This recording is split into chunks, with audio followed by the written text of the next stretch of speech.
Então vamos lá. Vamos continuar nosso estudo de Apocalipse. Reunião número 33, tá igual capítulo de livro, né? 33. E vamos seguindo. Então nós terminamos o capítulo 6, que termina com uma pergunta. São 7 selos, falamos de 6 selos. Mas antes do 7º selo, nós vamos responder essa pergunta. Nós não, né? O livro de Apocalipse vai responder a pergunta que está no capítulo 6, versículo 17.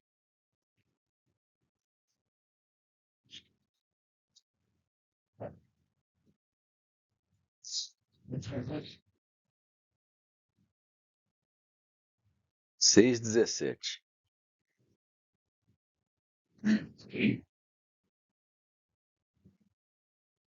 Então, no final do 6º selo, é feita essa pergunta. Porque é vindo, está sendo anunciado o grande dia da ira de Deus, que é a da justiça de Deus e do Cordeiro. E fala, quem poderá subsistir? Tem alguma tradução que fala diferente, hein? Quem poderá suportar isso que eu estava tentando lembrar? De pé, diante da ira e da justiça de Deus. Quem poderá ser aprovado diante disso, né?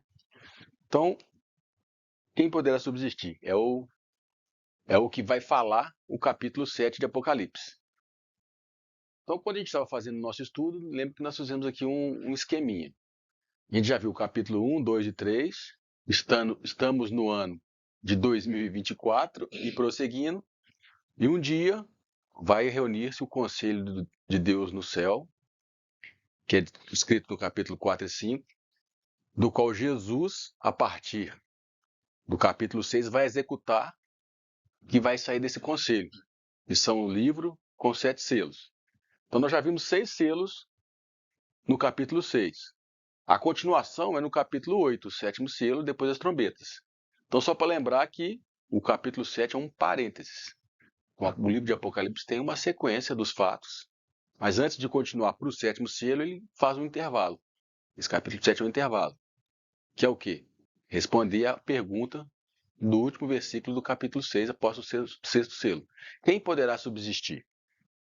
Então, vamos ler Apocalipse 7, que é o tema da reunião de hoje.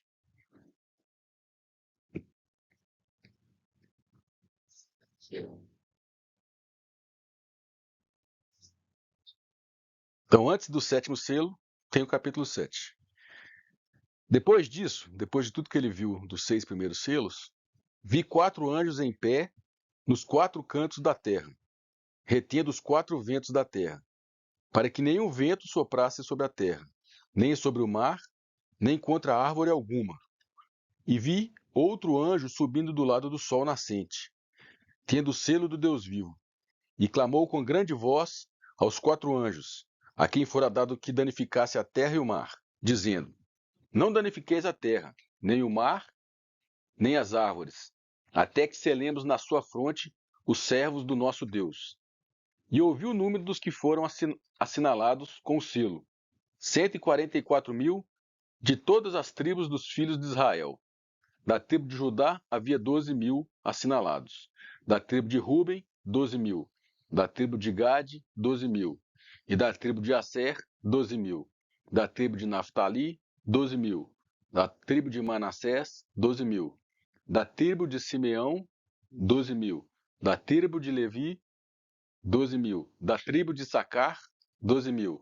E da tribo de Zebulon, 12.000. Da tribo de José, 12.000. Da tribo de Benjamim, 12.000 assinalados. Depois destas coisas olhei, e eis uma grande multidão, que ninguém podia contar, de todas as nações, tribos, povos e línguas, que estavam em pé diante do trono, e em presença do Cordeiro, trajando compridas vestes brancas, e com palmas nas mãos, e clamavam com grande voz: Salvação ao nosso Deus, que está assentado sobre o trono, e ao Cordeiro. E todos os anjos estavam em pé ao redor do trono, e dos anciãos, e dos 4 seres viventes, e prostraram-se diante do trono sobre os seus rostos, e adoraram a Deus, dizendo: Amém. Louvor e glória, e sabedoria, e ações de graças, e honra, e poder, e força ao nosso Deus, pelos séculos dos séculos. Amém. E um dos anciãos me perguntou: Estes que trajam as compridas vestes brancas, quem são eles? E de onde vieram? Respondi-lhe: Meu senhor, tu sabes. Disse-me ele: Estes são os que vêm da grande tribulação, e lavaram as suas vestes, e as branquearam no sangue do Cordeiro. Por isso estão diante do trono de Deus, e o servem de dia e de noite no seu santuário. E aquele que está sentado sobre o trono estenderá o seu tabernáculo sobre eles. Nunca mais terão fome, nunca mais terão sede, nem cairá sobre eles o sol, nem calor algum, porque o Cordeiro que está no meio, diante do trono, os apacentará e os conduzirá às fontes das águas da vida. E Deus lhes enxugará os olhos toda lágrima. Então aqui nos é apresentado dois grupos de pessoas. Mas antes disso, João vê 4 anjos que retinham os 4 ventos da terra, para que não danificasse o terra, o céu e o mar. Então vamos ver o que esses 4 anjos aqui. Fala que são 4 ventos. Nós já vimos que os ventos são juízos de Deus. Nos 4 primeiros selos, esses 4 ventos executam juízo sobre a terra. Esse aqui é um outro grupo de juízo, porque eles executam sobre a terra, as árvores e o mar. Eles têm poder para danificar a terra, o mar e as árvores. Se Deus deu essa autoridade, eles vão danificar, mas fala para eles esperarem um pouco. Não está na hora ainda. Eles estavam retendo os ventos. Por quê? Porque tinha que selar, tinha que preparar esse grupo aqui antes da vinda desses juízos. Só que se a gente observar um pouquinho mais para frente, nós vamos ver que esses 4 ventos, esses 4 anjos, referem-se às 4 trombetas que vão tocar mais para frente. Então, antes delas tocarem, tem que preparar esse grupo de pessoas.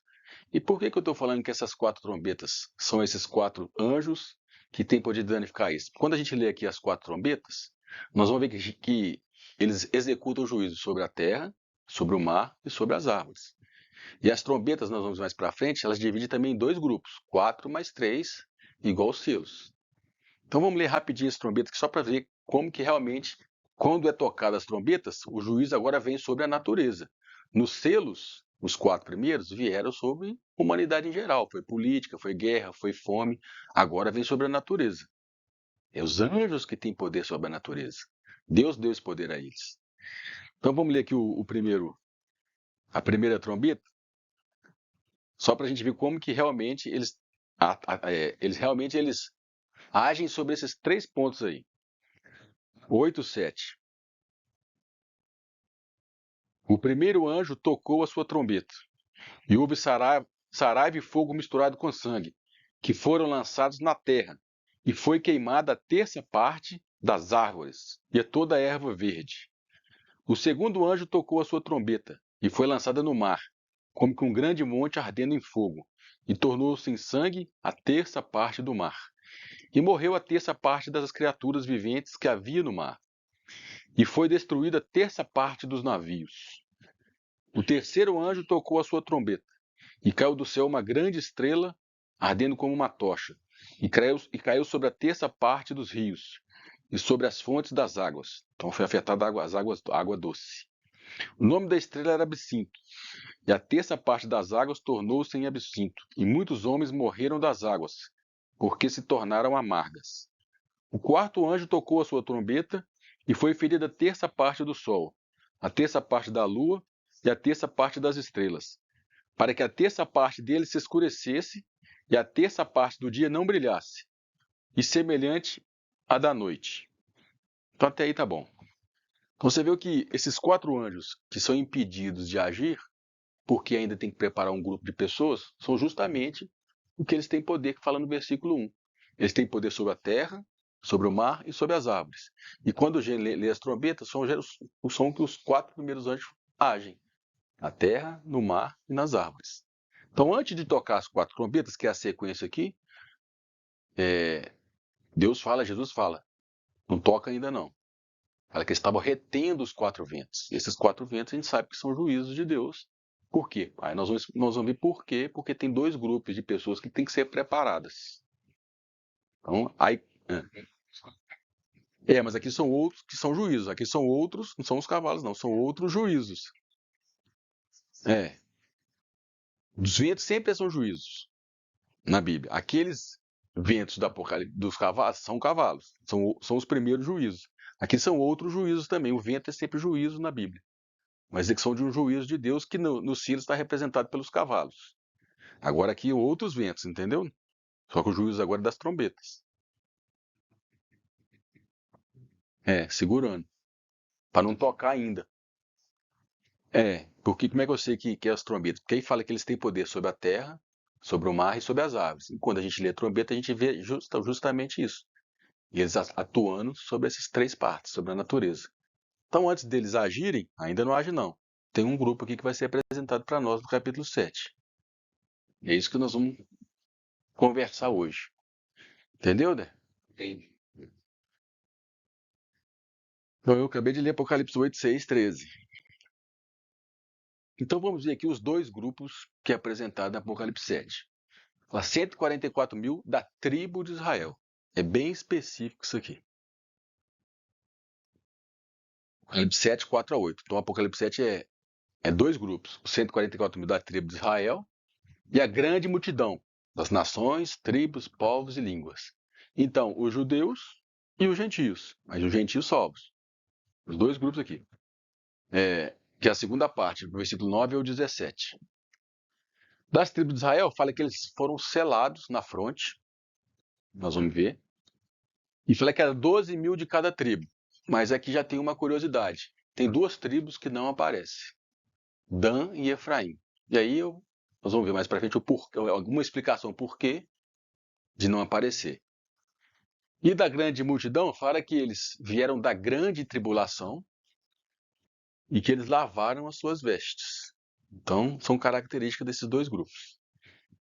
Tem um grupo aí que insiste, não sei como, não sei porquê, falar que essa tribo de Israel que é a igreja. É tão claro que é tribo de Israel. É os que a Verônica me perguntou semana passada sobre os presbiterianos. Porque eles creem na teologia da substituição, que a igreja substitui Israel e Deus não tem plano nenhum mais para com o povo judeu.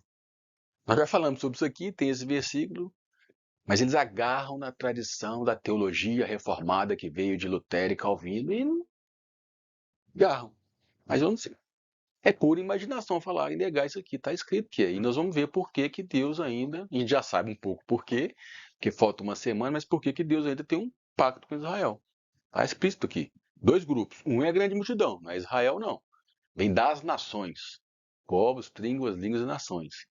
E o outro é de Israel, 12 mil. Então, esses dois grupos é que pode subsistir a grande ira de Deus e do Cordeiro. Final do capítulo 6, 17. É a pergunta que nós começamos o estudo aqui. Quem poderá subsistir? Aí é apresentar dois grupos. Dois grupos vão subsistir a ira de Deus durante esse período aqui. Durante esses juízos aqui. Eu vou adiantar um pouquinho, porque durante os juízos de Deus, eles não são atingidos. Eles são atingidos pela perseguição da besta, é diferente. O juízo de Deus sobre a terra, que nós vamos ver que é na natureza, os trombetas e as taças, eles são guardados. Eles são entregues não a esse juízo, mas sim na mão da besta. Nós vamos ver mais para frente, vão ser perseguidos e martirizados. Então, do juízo de Deus, eles são guardados, porque eles vão ser selados. Eles são reservados para algo. Então, aquela outra teologia que fala que quando a igreja for arrebatada, né, primeiro eles consideram que é toda a igreja. O Espírito Santo é tirado da terra. Como é que alguém vai subsistir sem o Espírito Santo? É também mais uma imaginação, porque em vez de falar que acabou a época da graça, eu prefiro que acabou a época da igreja. Um todo. A época da graça não acaba, não. Deus sempre é graça. Sempre é. Nunca por mérito nosso. Sempre é graça. Só que agora, a época de Deus lidar só com a igreja acabou. Não há, fala que na igreja não há judeu nem gentio. Agora, Deus vai olhar para a nação de Israel de uma maneira diferente de novo. E como nós já vimos, falta uma última semana que ele estipulou para lidar com o povo judeu. Falou com Daniel. 70 semanas estão determinadas sobre o seu povo. E nós já fizemos as contas aqui, falta uma. 7 anos para lidar com o povo de Israel. E como a história evoluiu, depois do povo de Israel apareceu a igreja. Então Deus vai lidar com as suas duas representações na terra. as suas duas testemunhas na terra. Deus, antes de Jesus, falava com a terra através da sua história com o povo judeu. Está escrito lá no Velho Testamento. Era o testemunho que existia um Deus, o único Criador dos céus e da terra, que tinha uma salvação para a humanidade. Depois que o judeu rejeitou Jesus, agora ele fala por meio da igreja. E no final ele vai juntar esses dois de novo para finalizar o testemunho deles na terra. Então vamos ver aqui sobre a tribos de Israel e por que está faltando Dan e Efraim. A trombeta. Aqui é anunciada, eis que é vindo, está vindo aí. Vamos ver. Vai ser a trombeta. Justiça, ó, a grande tribulação, né? Os 7 anos começa aí. Mas aí eu vou detalhando com o tempo, mas começa agora. É anunciado aí. Como eu falei semana passada, e é finalizado na última taça. Aqui é anunciado e é finalizado na taça que está escrito lá que eles tinham as 7 taças das últimas pragas de Deus, da ira de Deus, as últimas pragas da ira de Deus. Então o que é as tribos de Israel? Jacó, que era filho de Isaac, neto de Abraão, depois Deus deu nele o nome de Israel. Foi a mudança dele. Ele teve 2 esposas, Lia e Raquel, e 2 escravas, 2 servas, Zilpa e Bila. Então, com a primeira esposa, ele teve aquele monte de filho ali, Rubem, Simeão, Levi, Judá, Issacar, Zebulon e Diná. Ele teve uma filha. Então, ela não é contada como tribo. Aí vem, a Bíblia é machista, não existe isso não. Depois, se quiser, eu mando. Vai ficar gravado também, né? Mas pode.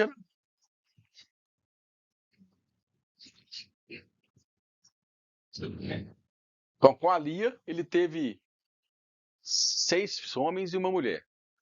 Com a Zilpa, que era uma das servas, ele teve Gade e Asser. Com a Raquel, ele teve José e Benjamim.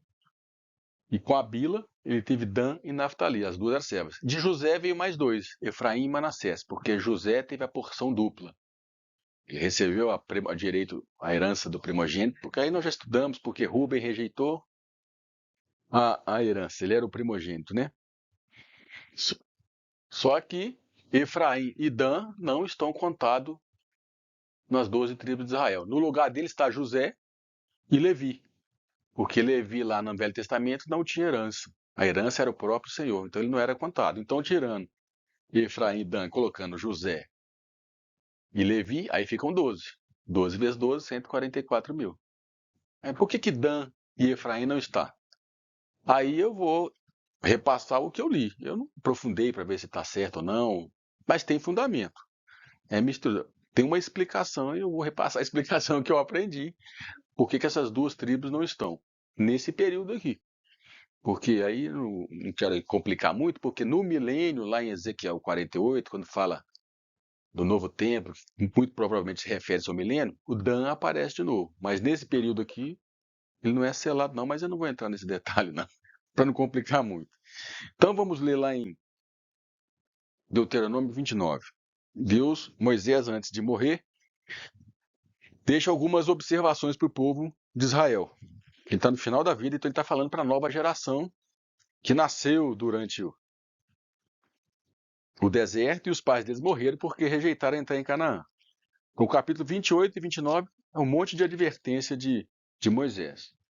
Aí no versículo 16.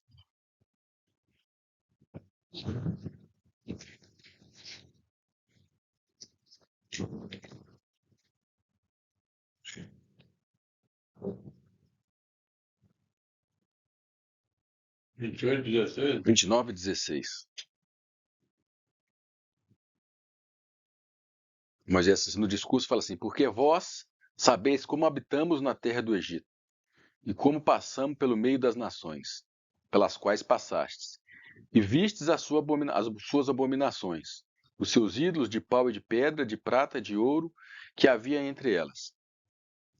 Para que entre vós não haja homem, nem mulher, nem família, nem tribo, cujo coração se desvie do Senhor nosso Deus, e vá servir aos deuses dessas nações, para que entre vós não haja raiz que produza veneno e fel, e aconteça que alguém, ouvindo as palavras deste juramento, se abençoe no seu coração, dizendo: terei paz, ainda que ande na teimosia do meu coração, para acrescentar à sede à bebedeira.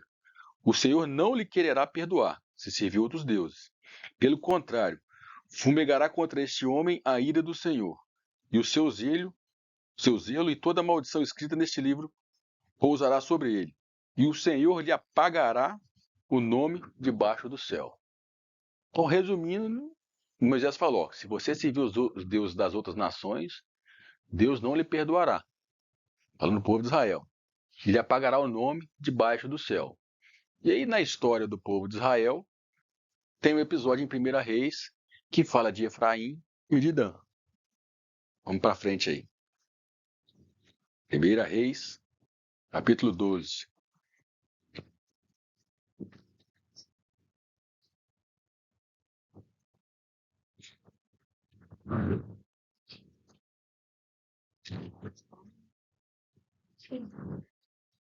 Quê?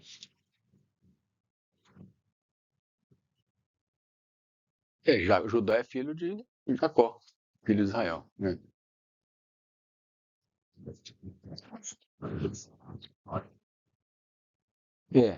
Lá na história, no Gênesis, fala Jacó. Aí depois que ele vira Israel e todo o restante do Testamento, sempre fala Israel. Mas é a mesma pessoa. Então é 1 Reis 12, 25.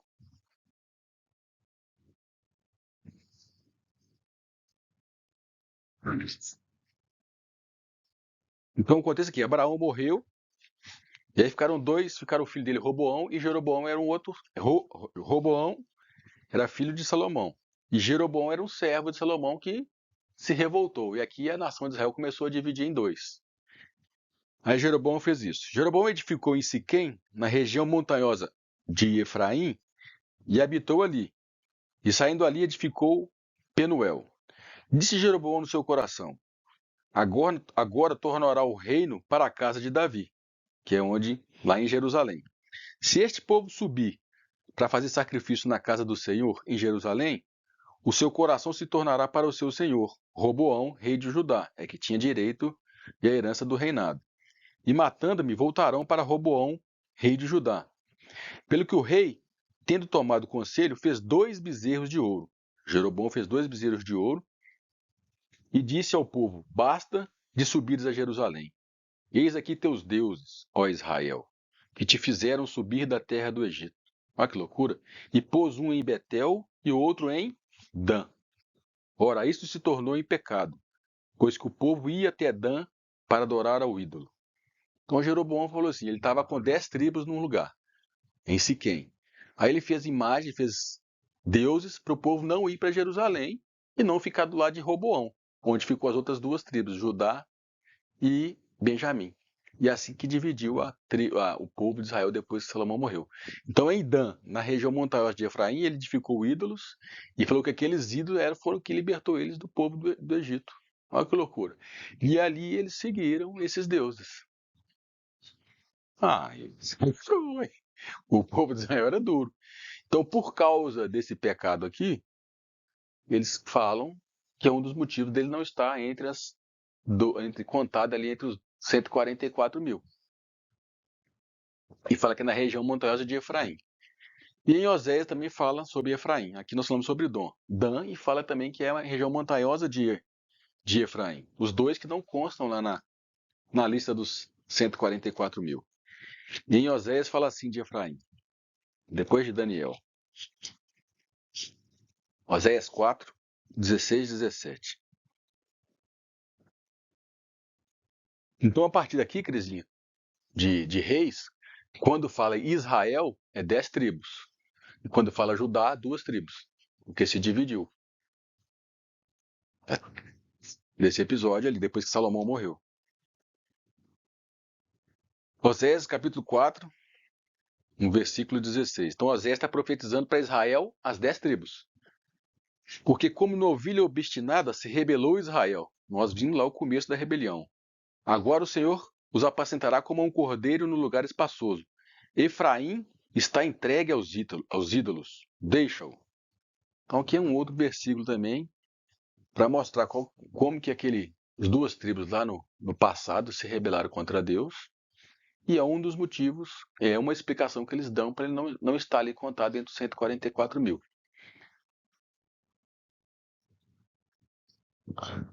Não, fizeram também. Mas dá a entender que as outras se arrependeram e essas permaneceram. Não, porque quando Israel e Judá também pecavam, todo mundo foi no mesmo barco. Tanto é que depois Judá foi cativo de Nabucodonosor na Babilônia. Mas sempre tem um remanescente. Nós vamos ver aqui, Deus tem um remanescente. Mas se a gente aprofundar ainda, dá a entender que essas duas tribos foram as que permaneceram na. Então essa é a explicação porque duas tribos não estão ali e está no lugar delas José e Levi. Então, trazendo aqui como nós estamos seguindo o livro de Apocalipse, tem que trazer a explicação do livro. E fala que eles foram selados, marcados, diferenciados das demais. Se a gente lê. Hã? Não. É. Aí, como já falamos aqui dos números, é um número representativo. E 12 na Bíblia significa o governo de Deus, número com a completude espiritual. A 7 é a completude física, terrena. Por isso que é 7 igrejas, 7 espíritos. Quando se fala do eterno, da eternidade, eles falam que o 12 significa isso. Fiz isso aqui estudo uma vez, né? Que é o 3 vezes 4. Então é 12 vezes 12 mil, uma coisa completa no sentido espiritual. Nós vamos ver 144 mil também no capítulo 14, que é outro grupo.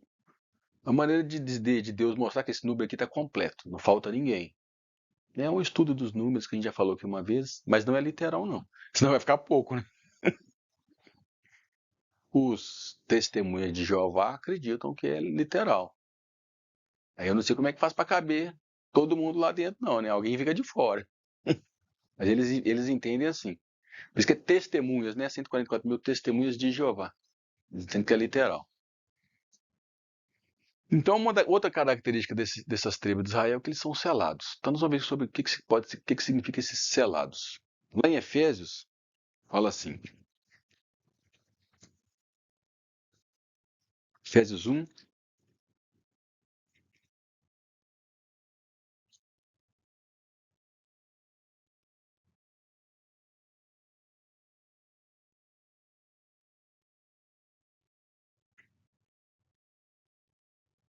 13. No qual também vós, tendo ouvido a palavra de Deus, o evangelho da vossa salvação, e tendo nele também crido, fostes selados com o Espírito Santo da promessa, o qual é o penhor da nossa esperança, ou a garantia da nossa esperança, para a redenção da possessão de Deus, para o louvor da sua glória. Então a gente vê que o selo, esse selo tem a ver com o Espírito Santo. O Espírito Santo vai ser derramado sobre os judeus que creem, mas nós vamos chegar lá. Mas vão ser preparados. Porque em Ezequiel 9 teve um episódio no Velho Testamento também que eles foram selados para quê? Nós vamos ver aqui. Para não serem alvo do juízo de Deus. Então esse selo garante eles não serem alvos do juízo de Deus. Como eu falei, eles vão ser alvo da perseguição da besta e do dragão, mas não do juízo de Deus, que é as trombetas e as taças. Então Ezequiel 9 teve esse episódio antes deles serem cativos na Babilônia. Deus falou: sela alguns aqui. Alguns aqui não estavam rebeldes ou idólatras com o povo de Israel que foi cativo na Babilônia por isso. Deus entregou a Nabucodonosor porque eles largaram Deus para lá. Só que tinha um remanescente que foi selado para não ser. Daniel devia ser um deles. Ezequiel também foi levado cativo para a Babilônia, é um desses selados. Então vamos ler lá em Ezequiel 9, como que grande parte do Apocalipse tem uma referência no Velho Testamento.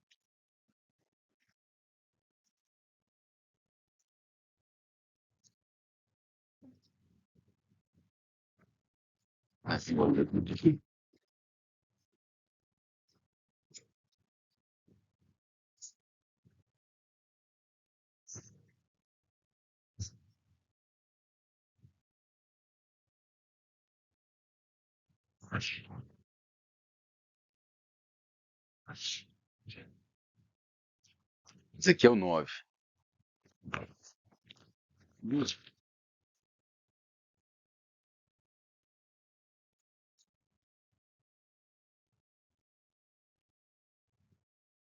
Assim, então ele bradou com todo o vigor próximo aos meus ouvidos: Guardiões da cidade, tomai posição, cada um com a sua arma de extermínio em mão. Como é que fala a sua versão, né? Guardiões.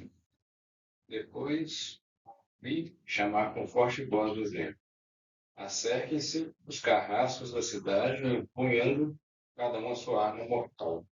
E o seu, pai é? O meu então gritou aos ouvidos com grande voz, dizendo: Fazei chegar os intendentes da Entendendo. cidade, É esse aqui. cada um com as suas armas destruidoras na mão. Esses aqui que iam executar o juízo de Deus sobre Israel. São seres que iam. Mas ele continua. Imediatamente 6 homens vieram pela porta superior do templo, que está voltada para o norte, e cada um desses executores empenhavam sua arma de destruição, prontos para a matança. E entre eles estava um homem vestido de linho, que portava um estojo de escrevente à cintura. Eles entraram e se prostraram ao lado do altar de bronze. E a glória de Deus se ergueu de cima do querubim, onde havia repousado, e se moveu para a entrada do templo.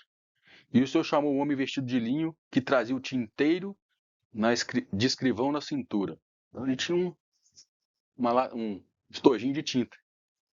E o Senhor ordenou-lhe, versículo 4, passa pelo meio da cidade, pelo meio de Jerusalém, e marca com um sinal a testa das pessoas que se aborreceram e não compactuam de todas as abominações que se cometem no meio do povo.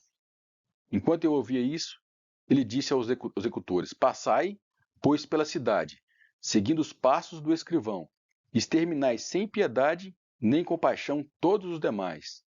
Matai sem dó, idosos, rapazes e moças, crianças e mulheres, até aniquilar a todos. Todavia, não tocai em ninguém que tenha recebido o sinal da salvação. Começai, pois, a destruição pelo meio da minha própria casa, o templo. Então eles iniciaram a matança pelas autoridades que estavam de frente do santuário. Então, a gente viu que por que eles foram selados e marcados. E que quando Deus ia executar o juízo sobre Israel, esses não seriam tocados. É o mesmo paralelo que vai acontecer aqui na grande tribulação. Os juízos de Deus, eles não vão ser atingidos, não. Eles são guardados por isso. Agora, eles vão ser entregues na mão do anticristo, da besta, que nós vamos ver mais para frente, para testemunho. Por isso que eles são selados aqui, eles vão ser guardados. Né? A pergunta que está no capítulo 6, 17, quem poderá substituir esses selados aqui? Que estão sendo guardados por um motivo, que nós vamos ver daqui a pouco. Então, esses judeus são selados. E aí nós vamos trazer uma outra questão aqui. Porque em Joel, todo mundo conhece, fala que Deus ia derramar o Espírito dele sobre toda a carne. Sobre os jovens, os velhos terão visões e sonhos, e todo aquele que invocar o nome do Senhor será salvo. Isso começou em Pentecostes, mas não cumpriu lá. Lá foi só o início. Porque lá o sol não escureceu, a lua não tornou como sangue. Então, essa promessa de Joel é para esse período aqui. Esse é o ser selado, né? O selo não tem a ver com o Espírito Santo, como nós vimos lá em Efésios. Então, nós vamos ver que o povo judeu e esses que são lavados as vestes vão receber o Espírito Santo de uma forma diferenciada para o fim dos tempos.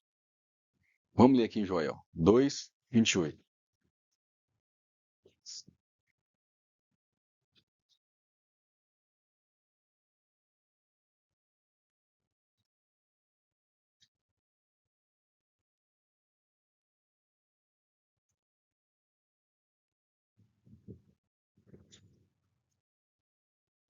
Joel 2, 28.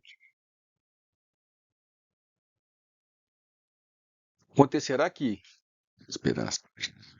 Achou, mãe?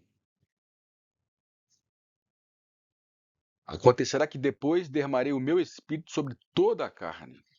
Vossos filhos e vossas filhas profetizarão. Os vossos anciãos terão sonhos, e os vossos mancebos terão visões. E também sobre os servos e sobre as servas naqueles dias, esses dias que nós estamos iniciando aqui, no capítulo 7, derramarei o meu espírito. E mostrarei prodígios no céu e na terra, sangue e fogo e colunas de fumaça. É o que nós vamos ver lá nas 4 trombetas. O sol se converterá em trevas e a lua em sangue, antes que venha o grande e terrível dia do Senhor. E há de ser que todo aquele que invocar o nome do Senhor será salvo. Pois no monte Sião e em Jerusalém estarão os que escaparem, como disse o Senhor, e entre os sobreviventes, aqueles que o Senhor chamar. Não existe ainda. Eles falam muito de avivamento, né? Ora muito pelo avivamento no Brasil. Mas o avivamento bíblico é nessa época aqui. E avivamento bíblico não é todo o Brasil inteiro ficar cheio de evangélico. E aí a gente ter um domínio político, ter uma segurança, uma paz. Porque o contexto que a gente vê deles querendo um avivamento é esse. As coisas vão ficar boas no Brasil porque vai ficar cheio de evangélico em todos os ramos da sociedade, na política, nos tribunais, no governo. Avivamento é arrependimento. É todo mundo começar a chorar e quebrantar e voltar para Jesus. Não é as coisas ficar boas, não. E quando se arrepende, o mundo vem contra você, Satanás vem contra você. E isso que vai acontecer aqui. Então, o avivamento que eu creio e é bíblico não é um movimento que vai mudar o Brasil. É esse tempo aqui, porque Jesus tem ainda um último chamado antes do seu juízo final. Que nós vamos ver aqui, e ele vai usar suas duas testemunhas. Não estou falando do capítulo 11 ainda não, mas que existiram na terra. Os judeus e os cristãos. Os judeus, mesmo sem rejeitando Jesus, eles creem num Deus único. Deus de Abraão, Isaac e Jacó. Só faltou ver que Jesus é que representa esse Deus. Mas uma parte deles vão reconhecer Jesus como Messias. E os remanescentes que ficam aqui. E que tem dois, tá? Parlamento. Tá. Mas quem suportará o dia da sua vinda? E quem subsistirá quando ele aparecer? Porque será o fogo do horrível e o sabão do lavandeiro, a tentar se arrumando e purificando a prata e purificar o espírito. Se queira mesmo? Dá a entender que é o dia de quem suportará o dia da sua vinda, né? Porque é o mesmo, porque é o seguinte, o filho varão subiu, gente, porque a gente que os vencedores subiram. E esse povo aí que tá apostatado, porque existe o apóstata e existe o joio. Então uma parte deles parece que vai se arrepender, vai se atinar. Quem for mesmo, né? Porque às vezes o joio parece com o apostatado. Então vai ter que ter um arrependimento. E não vai ser arrependido, não. Vai ser a base de fogo, de provação que Deus vai fazer esse povo chacoalhar.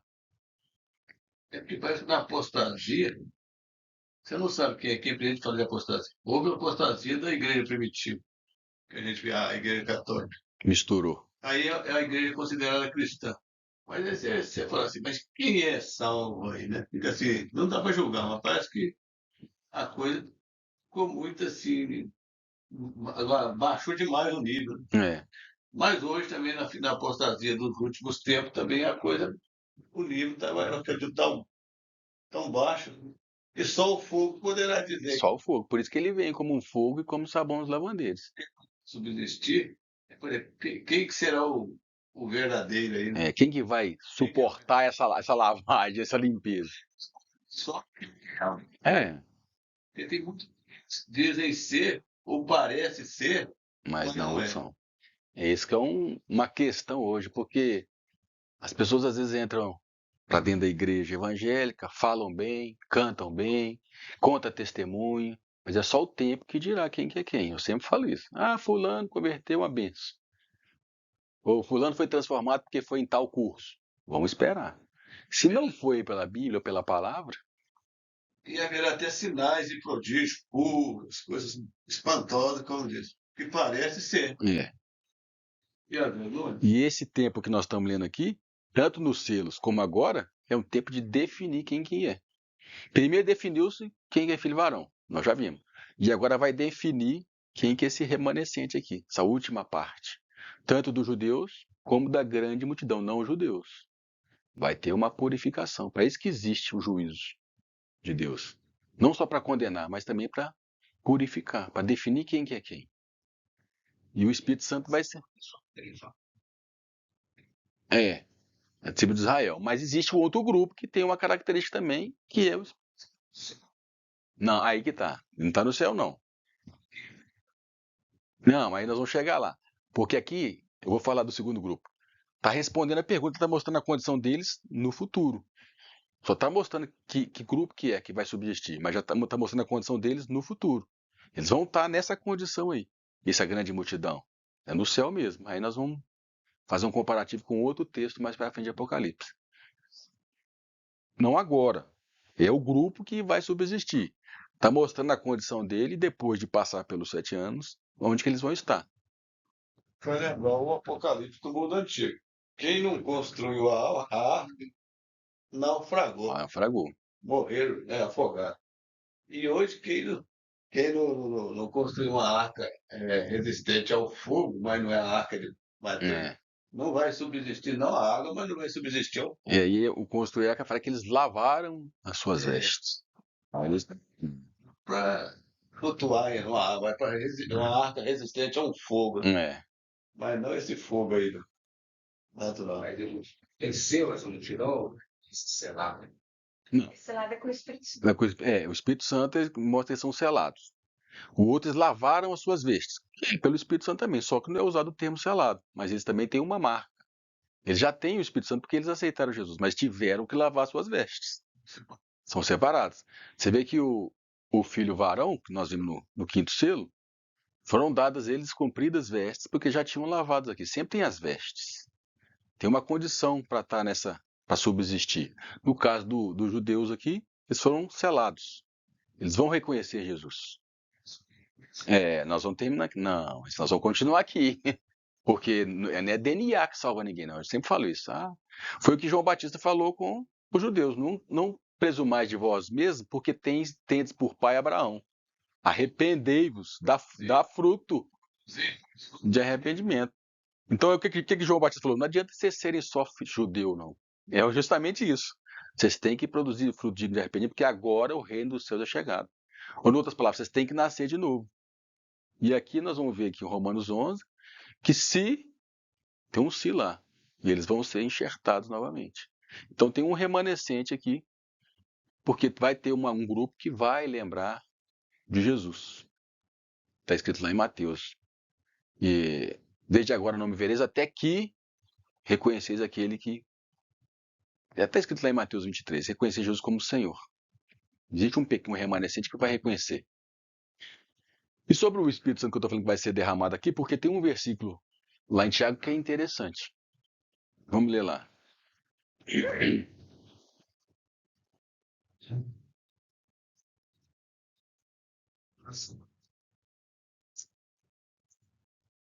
Já estou criando uma base aqui para a gente, quando chegar nas duas testemunhas lá em Apocalipse 11, que é uma parte polêmica.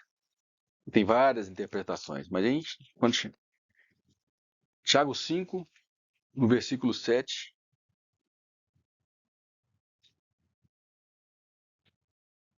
Fala assim: Portanto, irmãos, sede pacientes até a vinda do Senhor. Eis que o lavrador, ou o agricultor, espera o precioso fruto da terra, aguardando com paciência, até que receba as primeiras chuvas e as últimas. Tem uma que fala as primeiras chuvas e as chuvas serôdias.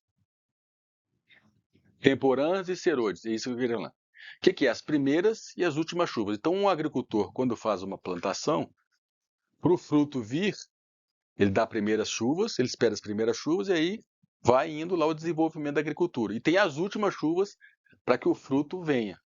Qual que é o princípio disso aí? As primeiras chuvas vieram em Pentecostes. E aí teve uma grande colheita, né? Os primeiros apóstolos, primeiros discípulos da igreja primitiva. Mas fala que o agricultor espera a última chuva também, que é a promessa que nós lemos em Joel. Porque aquilo em Joel não cumpriu ainda. O sol nos tornou negro, a lua nos tornou sangue. Então a profecia de Joel vai se cumprir nesses dias aqui, sobre esses 144 mil e sobre essa grande multidão. Que as últimas chuvas, que nas nossas palavras hoje, o avivamento que vai vir. Mas é o avivamento nos moldes bíblicos. Arrependimento, morrer por Jesus. Tá? As chuvas serôdias, ou as últimas chuvas, é esse capítulo 7 aqui, na minha visão, e nós vamos chegar ainda quando as duas testemunhas forem darem o seu testemunho. Que ninguém dá testemunho sem o Espírito Santo. Ninguém é Marte sem o Espírito Santo. Precisa de um revestimento especial, que é as últimas chuvas. Nós só estamos começando a entrar no assunto aqui do testemunho. Que Lembra, no quinto selo, o filho varão subiu. Ficou gente aqui, ficou judeu. Então existe um grupo ainda que vai dar testemunho na terra durante esse período das trombetas e das taças. Deus ainda tem até no último minuto, Deus ainda tem dá uma chance para a humanidade. Então nós estamos vendo o primeiro grupo aqui. Esse selo aí do Espírito, do 1 Pedro, falando é assim: amado, não estranheis a ardente prova que vem sobre vós, para vos tentar como coisa estranha quando acontecesse. Mas alegrai-vos por o fato de ser participantes das aflições de Cristo, para que também na revelação da sua glória vos regozijeis e alegreis. Se pelo nome de Cristo sois pertuverados, bem-aventurados sois, porque sobre vós repousa o Espírito da glória de Deus. Esse é um selo. Esse é um selo. Sem esse selo não tem jeito. Não. Então, 1 Pedro 4, 12.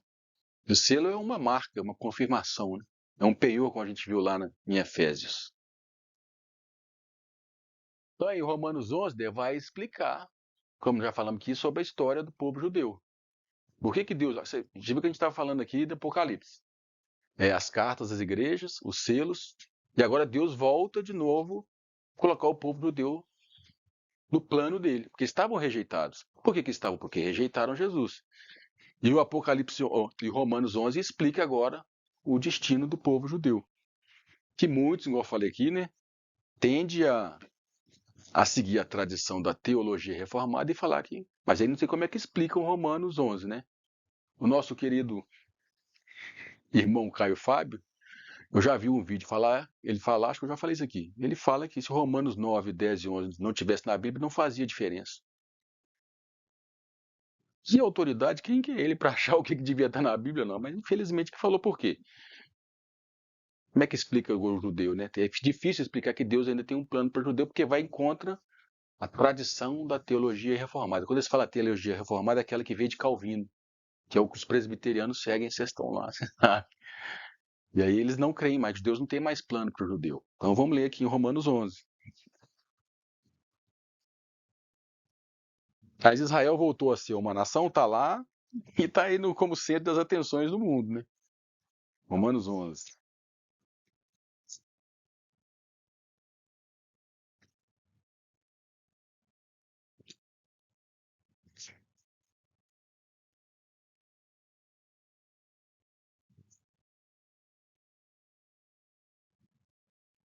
Vamos ler aqui a partir do 15.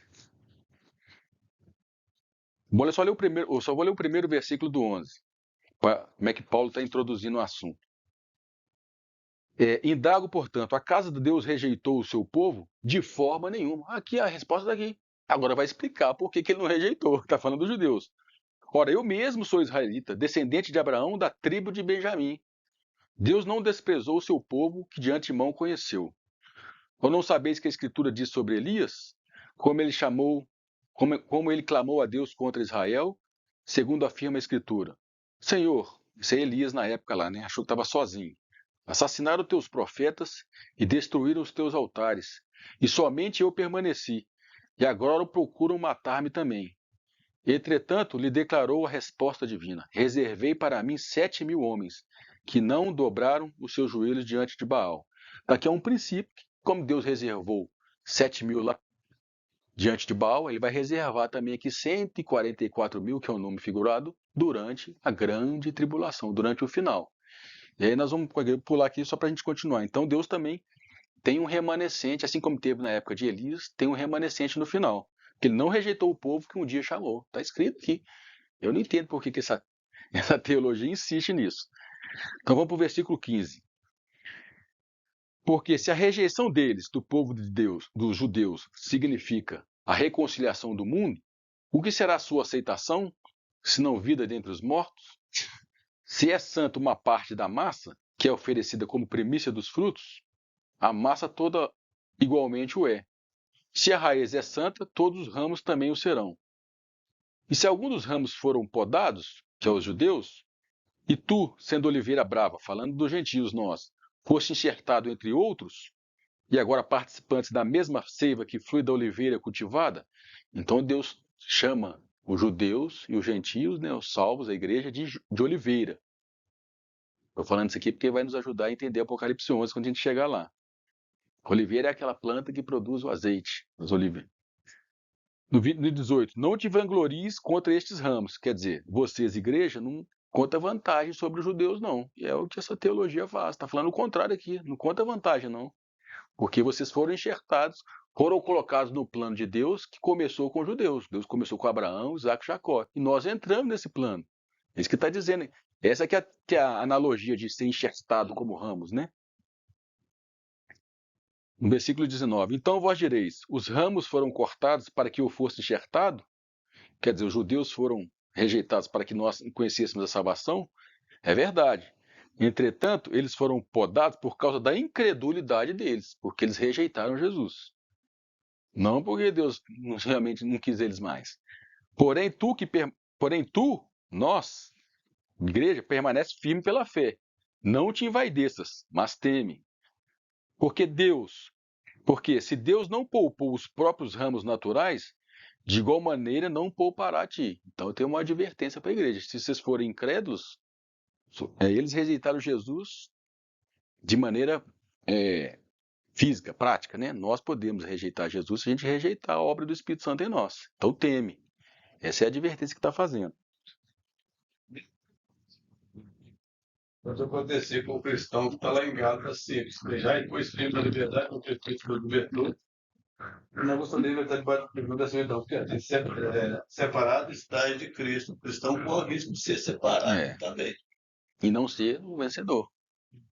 Mesmo jeito que aconteceu. Com eles. E isso que ele fala que não envaidece, não. Vocês também estão debaixo da mesma responsabilidade, da mesma graça.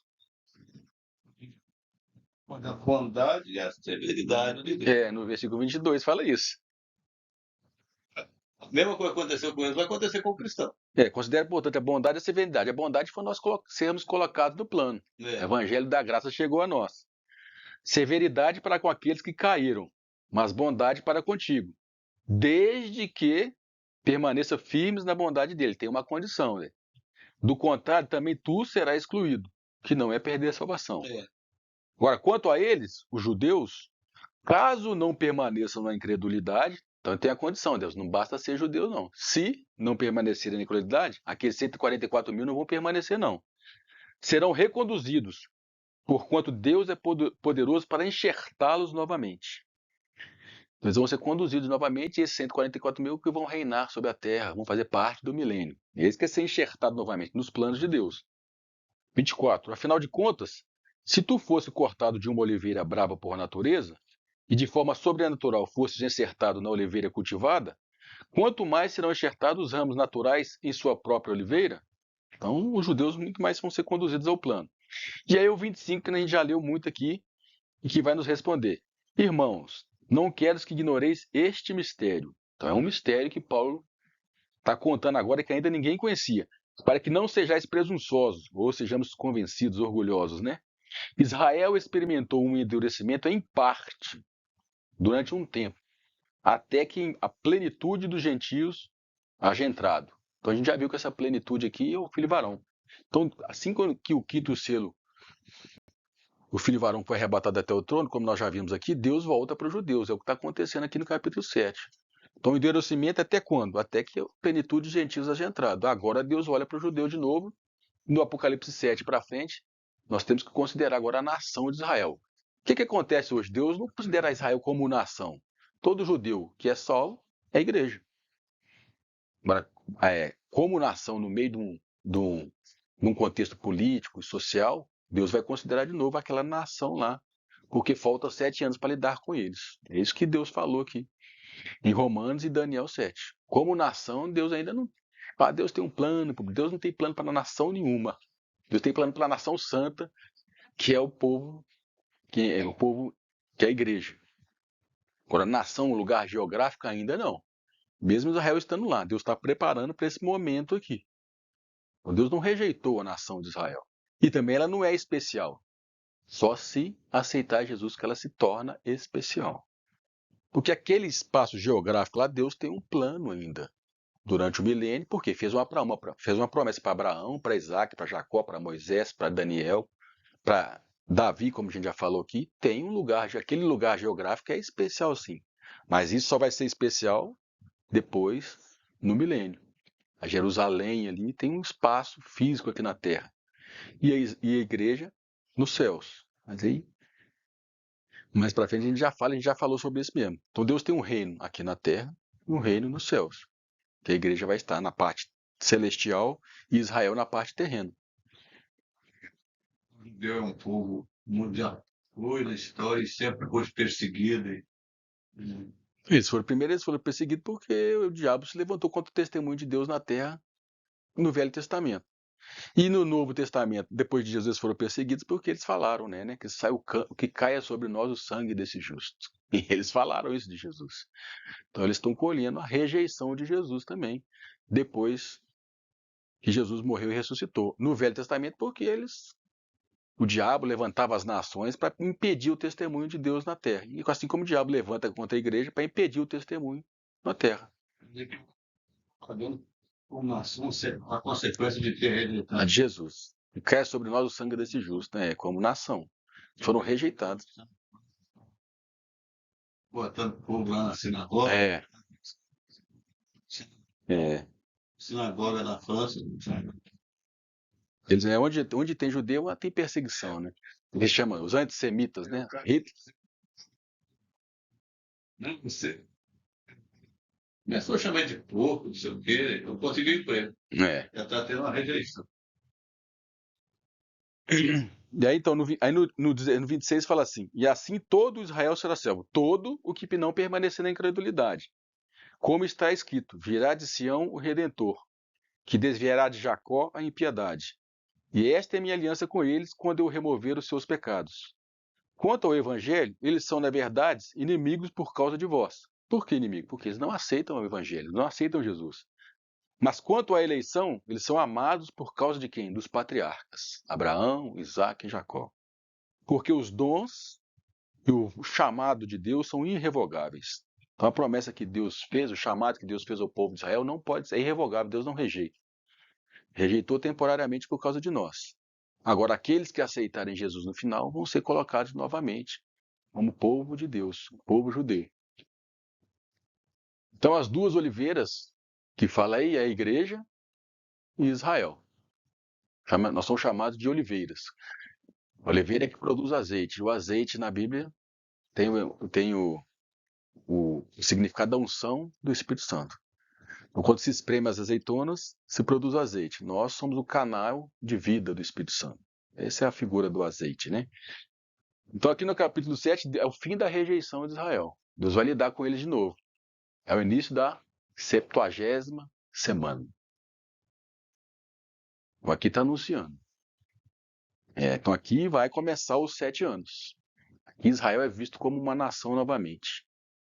Só que aqueles que aceitarem Jesus lá é que vão fazer parte disso. Mas toda a nação, como a gente já viu que eles vão fazer o pacto por uma semana com um governante que virá, no metade dos 7 anos esse pacto está quebrado, como a gente já viu em Daniel 9, 27. Então nós vimos o primeiro grupo. E aí fala também de uma grande multidão. De todo povo, tribo, língua e nação. Então, aqui está falando dos gentios, quem não é judeu. E aí, Dê, como você falou aqui, quando você falou, Dê, que eles estão nos céus, aqui está mostrando quem que é, mas não a condição dele agora, uma condição futura, porque nós vamos fazer um comparativo com o Apocalipse 7 com o 21. No versículo 7:15. Então está falando dessa grande multidão assim, ó. Estão diante do trono de Deus e o servem de dia e de noite, no seu santuário. Aquele que está sentado sobre o trono estenderá o seu tabernáculo sobre eles. Nunca mais terão fome, nunca mais terão sede, nem cairá sobre eles o sol, nem calor algum. Porque o cordeiro que está no meio, diante do trono, os apacentará e os conduzirá às fontes das águas da vida. E Deus lhe enxugará dos olhos toda lágrima. Isso não quer dizer que aconteceu aqui agora. É isso que eu estou falando. Esse só está mostrando quem que subsistirá, esses dois grupos aqui. Só que já está mostrando a condição deles. E essa condição deles é mostrada lá no Apocalipse 21. Nós vamos ver que os mesmos termos usados aqui no versículo 15 ou 17 é usado no 21.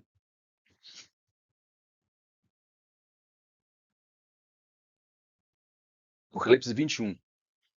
Que aí já é depois do milênio. Versículo 1.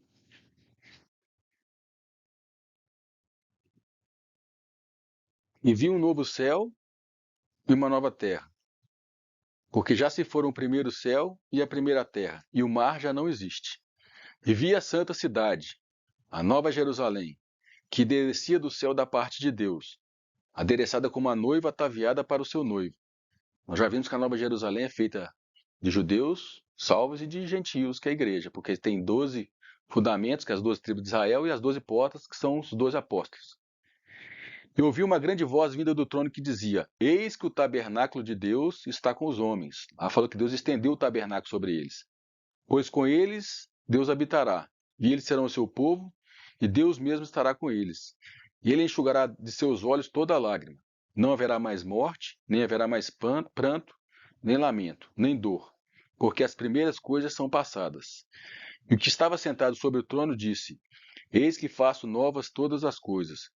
E acrescentou: Escreve, porque são fiéis estas palavras e verdadeiras. Disse-me ainda: Está cumprido. Eu sou o Alfa e o Ômega, o princípio e o fim. A quem tiver sede, de graça lhe darei de beber da água da fonte da vida. E aquele que vencer herdará todas as coisas. Eu serei o seu Deus e ele será o meu filho.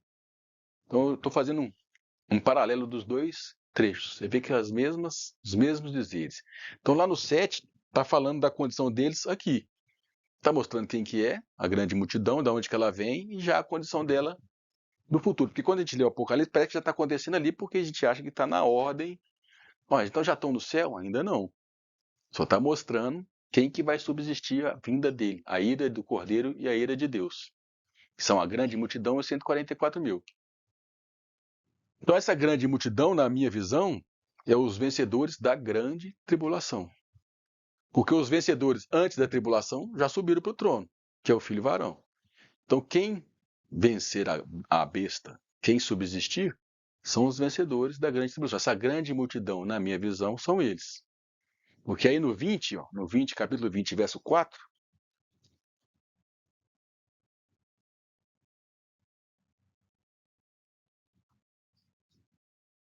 fala assim: Então vi uns tronos. Aos que se assentaram sobre ele foi dado o poder de julgar. E vi as almas, aquela multidão lá, daqueles que foram degolados por causa do testemunho de Jesus e da palavra de Deus, que não adoraram a besta nem a sua imagem. Eles vão passar por isso. E não receberam o sinal na fronte nem nas mãos. Reviveram e reinaram com Cristo durante 1000 anos. Então, na meu entendimento, esses são os vencedores. Eles lavaram as suas vestes. Eles foram santificados, aperfeiçoados durante esse tempo. E o Espírito Santo foi derramado. Eles, juntamente com os, vão dar testemunho na terra durante esse tempo. Deus, esse povo está lá e a gente hoje não tem nada com isso. Então, naquele tempo, eles vão enfrentar o anticristo, não é isso? É. E hoje a gente enfrenta o espírito do anticristo. O anticristo não está aqui hoje, mas o espírito do anticristo já está no mundo. Nós enfrentamos, temos que enfrentar todos os dias. É. Você não enfrenta o anticristo, que está na época deles, mas na nossa época, hoje, nós estamos diante do espírito do anticristo aí todos os dias. O princípio é o mesmo. A batalha é a mesma, o inimigo é o mesmo, a vitória só não é físico. Tá, não. Até porque para você se tornar um... Hã? Hoje você enfrenta o espírito do anticristo, que pode causar, hoje haverá os vencedores hoje. E da mesma maneira que eles vão receber o selo do Espírito Santo, vão lavar suas vestes, a gente precisa dessa comunhão com o Espírito Santo para vencer esse espírito do anticristo. Então você vê que o tema central é sempre o mesmo, só muda aqui a maneira. Então eles são piores, eles são menores, eles vão enfrentar o anticristo. A gente enfrenta o espírito do anticristo. Mas quem vence primeiro, nós vamos ver ainda, é a primícia, é arrebatado primeiro, é colhido primeiro. Não é um agricultor fazendo a colheita? Arrebatamento é colheita. Como nós vamos ver um pouquinho mais para frente, a colheita tem ordem no Velho Testamento. Tem a primícia, tem as últimas partes da colheita, mas nós vamos ver ainda. Mas é vencedor, é colhido também, porque assim como esses que são vencedores hoje do Espírito, que lavam as suas vestes, têm a sua vida espiritual desenvolvida, está lavando as suas vestes. Eles também vão lavar. Eles vieram de um período chamado Grande Tribulação e lavaram suas vestes. Se aperfeiçoaram. Então, por isso, eles estão diante do trono.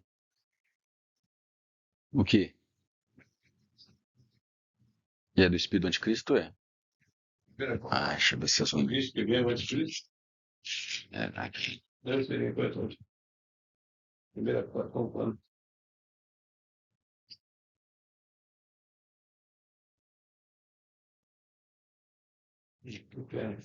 Eu vou perder um pouco nessa. Vamos ouvir isso que vem o anticristo. A gente tem feito. É 2,18. 2:18. É. 1 João 2,18. Tirinhos, já é a última hora. Como ouviste que vem o anticristo, também agora muitos têm feito o anticristo. Nós percebemos que já é a última hora. Mas uma parte fala que ele já está no mundo. É aí também, mas é uma parte desse texto aí. Começa aí. Fala que ele já está no mundo. Filhinhos, esta é a última hora. A última hora é a última hora de 2000 anos, o último período, a última era. Teve uma era antes de Jesus, esta é a última era, depois a era do milênio. E o espírito do anticristo usa os falsos profetas. Os falsos profetas levantam. Então esse é o segundo grupo, uma grande multidão. Aí para terminar, você vai falar mais alguma coisa? De todos anticristo, já ouviste que há de vir, eis que já está no mundo, no final ainda do verso 3, 4:3, 1 João 4:3. Todo espírito que não confessa Jesus não é de Deus, mas é o espírito do anticristo, a respeito do qual tendes ouvido que havia de vir, e agora já está no mundo. Aí um dia eu falei assim, mas como é que João está falando de anticristo na carta dele, sendo que o Apocalipse que fala de anticristo? Porque João escreveu o Apocalipse primeiro, depois que escreveu essas cartas. Você vê como é que a Bíblia realmente coisa foi escrito primeiro. Ele escreveu essas cartas depois, eu já li sobre isso. E até o Evangelho ele escreveu no final da vida dele. Então, como é que ele está falando de anticristo? Porque ele já tinha recebido a revelação em Patmos, e quando foi escrever as cartas, ele já estava confirmando o que ele já sabia, né? Está no mundo. Então, para terminar, a gente sempre lembra do Apocalipse 12, fazendo paralelo com as outras partes do Apocalipse, né? Fala que quando o filho varão é arrebatado, a mulher foge para o deserto e ela é preparada por Deus para que ali fosse alimentada. Então, é o mesmo grupo de pessoas. O filho varão não subiu? Então, tem um grupo que ficou e é alimentado. O que é ser alimentado? É os selados e lavagem das vestes, é o derramar do Espírito Santo, é as últimas chuvas. Porque eles vão ser alimentados. Preparados para quê? É um espírito, porque vão enfrentar o dragão e o anticristo. Está lá em Apocalipse 12. E os demais filhos da mulher vai ser perseguido pelo anticristo? Na minha visão, é os que guardam os mandamentos de Deus, 144 mil selados sobre Israel. Apocalipse 12. E os que mantêm o testemunho de Jesus, a grande multidão. Então é sempre os mesmos dois grupos que Deus tem. Não é um grupo aqui e outro ali, senão fica perdido o Apocalipse. Entendeu o que eu quis dizer? Então o que está falando no 7 aqui, está falando no Apocalipse 12 lá, que a gente sempre está usando esse paralelo. Que o ser sustentado por Deus durante 1260 dias, né? 1290 ou 260, 3 anos e meio, e o dragão não vai ter êxito sobre eles, por quê? Porque eles vão estar sendo testemunhas. As últimas chuvas vão estar sobre eles. Só que depois, fala que aí, quando acabar o testemunho, eles vão ser perseguidos pela besta que sobe do mar. Quem que é esses que vão ser? 144 mil, é grande multidão. E aí, semana que vem, a gente fala sobre o 7º selo, que vai anunciar as 7 trombetas. Então aí volta para a sequência. Esse era um parênteses. Esses dois grupos vão ser agora personagens durante as trombetas e as taças. E aí, semana que vem, a gente fala sobre o 7º selo, que vai contar sobre as 7ª trombetas. Tem, na minha visão. Apocalipse 11 tem uns que acham que é Moisés e Elias, ou já acham que é Moisés e Enoque. Por que eu entendo o que é esses dois? Porque quando fala que as duas testemunhas são as minhas duas oliveiras que estão diante de mim, eu pego com a própria Bíblia. A Bíblia, nós vimos em Romanos 11 que Deus chama a igreja e os judeus de oliveiras. Por isso que eu entendo que esses dois grupos. Eu sempre estou trabalhando com esses dois grupos aí. No Apocalipse 12, no Apocalipse 11, é que eu vou chegar lá. Sempre fazendo esses paralelos.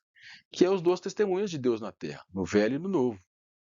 Aí tem gente que entende que é duas pessoas. Eu não entendo assim. Que Deus vai trazer dois mortos, né? Para vir testemunhar, e não consigo ver assim, não. Eu não consigo ver Moisés, ele viveu num contexto bem diferente. Elias também. Eles chegam aqui num contexto que tem celular, tem internet. Eu não consigo ver, mas respeito quem vê. Aí tem, assim como o 12 tem um resumo de tudo o Apocalipse, o 11 também. Eu vou chegar lá. Que lá fala de 2 períodos de 3 anos e meio também. Só que aí no contexto das duas testemunhas, aqui no 12, no contexto da mulher, do filho varão e do dragão. São 2 paralelos. Certo? Então é isso.